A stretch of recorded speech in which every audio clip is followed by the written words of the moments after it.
का हो का भैया? अरे यार, अब की इलेक्शन देखा था का कैसी दिक्कत है इलेक्शन में का जो न अब की थी अब की वो प्रधान जितावल जाए जो कर्मठी हो और जो काम करे। ये नहीं कि अन्य प्रधानों के जैसा जो है खा करके बैठ जाए। हाँ बतिया तो प्रधानिया ठीक है। हाँ। लेकिन एक बात बताई, हम बीडीसी उठे थे।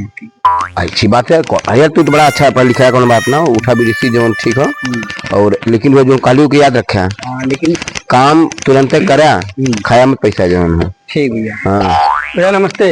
अरे नमस्कार नमस्कार। और भगत का हाल है? अरे पूछा मत भैया, का बताई हमार कौनो काम करत हिला ने आधे होता है कम हो ना पूरा होता तो हर कोनो काम पूरे न होत हो। एकदम मैं जो कौनो काम करत आधे होता है भैया। अच्छा तो कुल काम आधे होत हो। हाँ भैया।